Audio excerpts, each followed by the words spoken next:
एक छोटे से गांव में कुमार सोहन रहता था।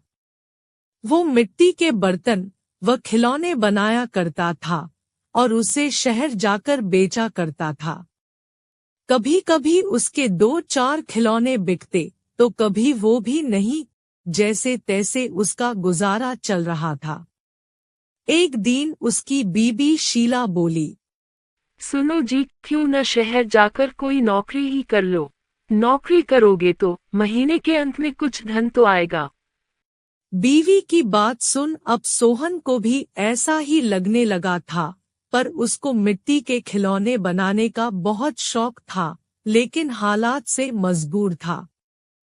बात तो तुम सही कह रही हो, पर कैसे उस हुनर को छोड़ दूं, जिसका नमक हम लोग अब तक खाते आए हैं।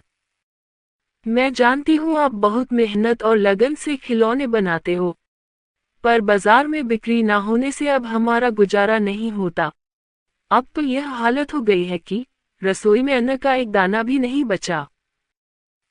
ठीक है, मैं कल सुबह ही शहर जाकर कोई न कोई नौकरी तलाश करता हूँ। अगले दिन वो शहर के लिए रवाना हो गया और एक व्यापारी के पास वह नौकरी करने लगा। सोहन वहां नौकरी करता तो जरूर था, पर उसका मन अभी भी अपने चाक और मिट्टी के खिलौनों में ही रहता था। समय बीतता गया। एक दिन शहर में जहां वह काम करता था, उस मालिक के घर पर उसके बेटे निखिल का जन्मदिन था। सब महंगे महंगे तोहफे लेकर आए। सोहन ने सोचा, क्यों ना मैं मिट्टी का खिलौना बनाऊं और बच्चे के लिए लेकर जाऊं। वैसे भी हम गरीबों का तोहफा कौन देखता है। यह सोचकर वह मिट्टी का खिलौना बनाया और बनाकर जन्मदिन पर ले गया। जब दावत खत्म हुई तो निखिल की नजर उस मिट्टी के खिलौने पर पड़ी। उसे वो हाथ में उठा लिया और खुश होकर और भी बच्चों को दिखाने लगा। खिलौना सभी बच्चों को बहुत पसंद आया और जिद करने लगे कि उनको भी वैसा ही खिलौना चाहिए। यह सब देख सभी मेहमान एक दूसरे की तरफ देखने लगे और एक ही बात पूछने लगे, अरे वाह, इतना शानदार तोहफा कौन लाया है? इतना महंगा तोहफा ये किसने लाया होगा?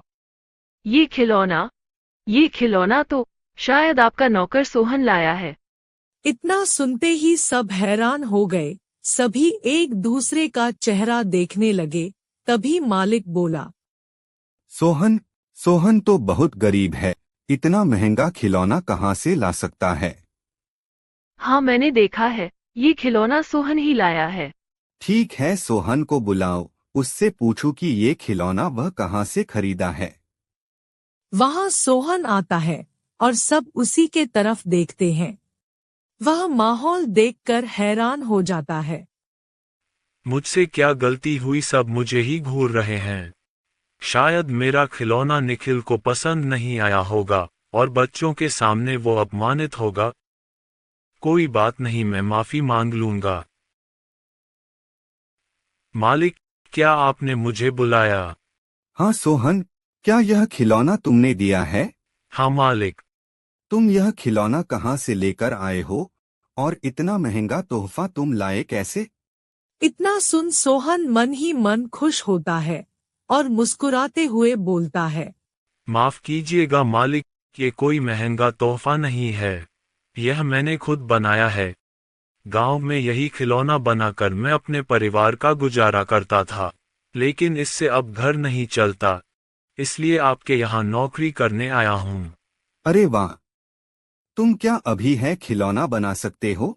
और सभी बच्चे को तुम्हारा खिलौना बहुत पसंद आया है, इन्हें भी ऐसा ही खिलौना चाहिए।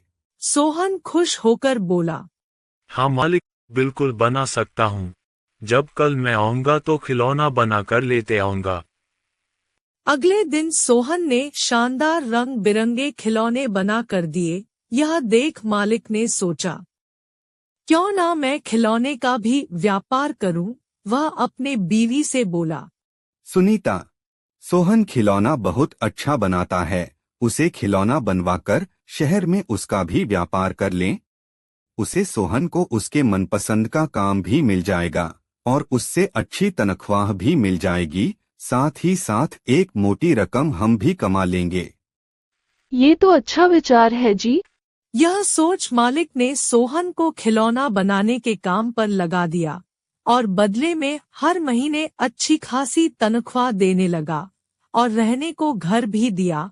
यह सब पाकर सोहन और उसका परिवार बहुत खुश हो गया और सोहन को उसके मनपसंद का काम भी मिल गया। दोनों हंसी खुशी रहने लगे।